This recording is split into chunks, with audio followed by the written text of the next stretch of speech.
El 15 de enero de 1947, en un parque en Los Ángeles, California, una mujer que pasaba tranquilamente encontró un cuerpo desmembrado. Este ha sido uno de los crímenes más brutales registrados hasta la fecha, y lo más complejo es que nunca tuvo justicia porque nunca lograron identificar quién había sido el responsable del asesinato de la Dalia Negra.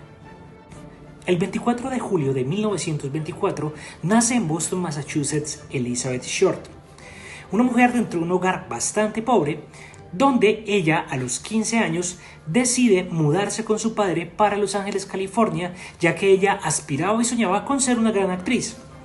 Estando con su padre, decide tomar un camino sola, abandona a su papá y comienza a tratar de labrarse un camino en el complejo mundo de actrices y actores de Hollywood en la década de los 40.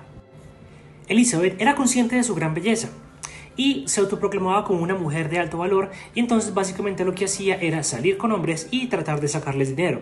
Esto no es bueno, esto no es malo, esto es algo que ella hacía para subsistir. Hay que ponernos en situación y ubicarnos en el espacio-tiempo de una mujer joven, bella, de ojos claros, con pocos recursos y necesitaba encontrar dinero de alguna forma. Las posibilidades actorales comenzaban a alejarse cada vez más y más, y ella encontró en esto una forma de poder subsistir y de poder ganarse la vida. La vida de Elizabeth era un poco convulsa. Básicamente porque trabajaba en lo que encontraba, buscaba trabajo como actriz, le daban papeles pequeños, con eso trataba de subsistir, vivía de hotel en hotel, entre ellos el Hotel Cecil.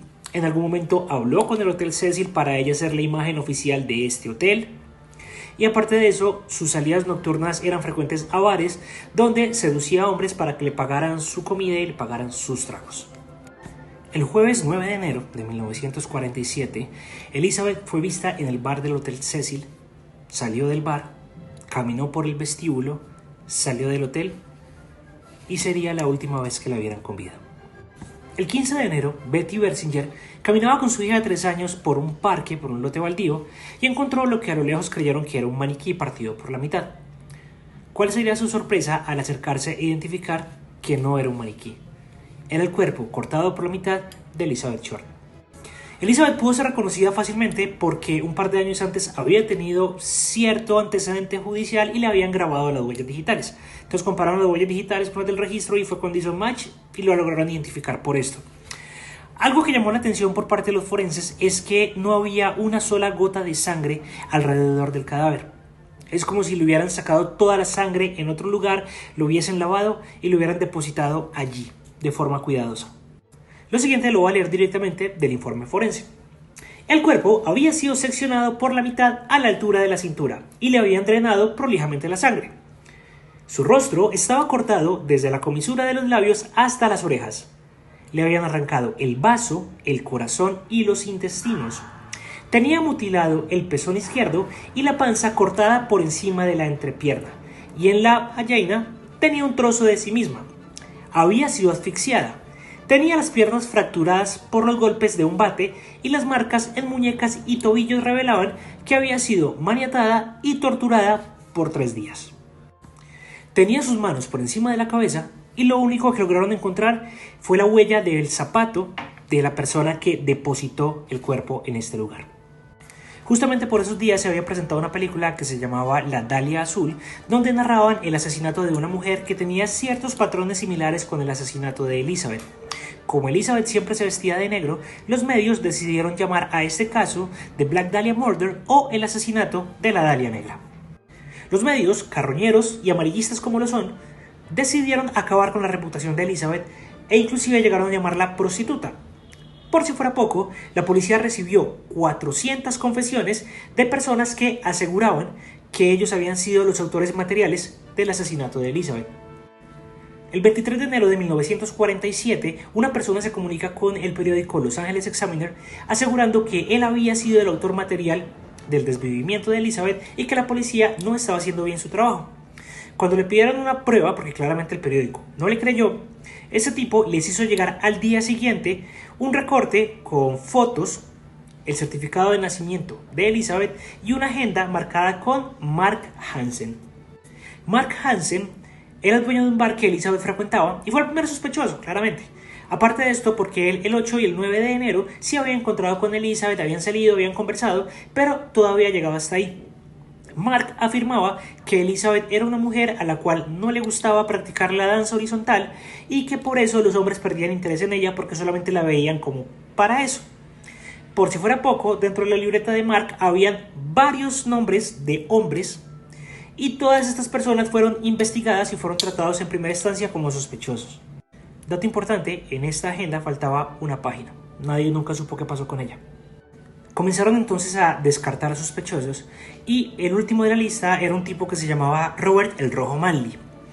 Robert afirmó que él iba pasando por el Hotel Cecil cuando vio a Elizabeth salir del hotel, que le preguntó que para dónde iba y que ella le dijo que no tenía a dónde ir, que se subió al carro, que se fueron para un motel, que ella le dijo que no quería hacer absolutamente nada, que estaba muy cansada, que en el motel ella pasó la noche encerrada en el baño llorando y que el siguiente día, a eso de las 6:15 de la mañana, ella dijo que se iba a devolver a su casa, que tenía que ir al Hotel Cecil a encontrarse con su hermana para regresar a la estación de buses. Robert afirma que la dejó en la estación de buses, donde ella dejó su mochila en consignación, su valija, su maleta, y que esta fue la última vez que él la vio con vida. A la par que esto pasaba y mientras hacían la investigación, Robert fue exonerado, pasó prueba de polígrafo, la mujer dijo que estaba con él la noche en la que desvivieron a Elizabeth. Y en todo este tiempo, una persona se hacía llamar el Vengador de la Dahlia y estaba mandándole cartas a la policía diciendo que él había sido el asesino. El 25 de enero encontraron un zapato que le preguntaron a Robert si ese era el zapato de Elizabeth y él afirmó que sí, que efectivamente es el zapato de Elizabeth, pero que él la tenía en la mochila. Entonces alguien fue a la estación de ómnibuses, sacó la mochila y sacó esto para entregárselo a la policía a modo de prueba. Esto queda así hasta el año 1999, en el cual Steve Holder, un detective de la policía de Los Ángeles, comienza a limpiar el ático de su padre después de que su padre fallece y se encuentra una serie de fotos que él afirma eran de la Dahlia Negra. Con estas fotos va a la policía, va al FBI, le solicita que reabran el caso, realizan investigaciones, realizan peritajes, le preguntan a la familia de Elizabeth, buscan estas fotos, la familia dice que esa no es Elizabeth, sin embargo la letra de las fotos y la letra que encuentran en los mensajes que le enviaban a la policía el Vengador de la Dahlia son similares, pero no se logra concretar que efectivamente ese tipo haya sido la persona responsable de la muerte de Elizabeth.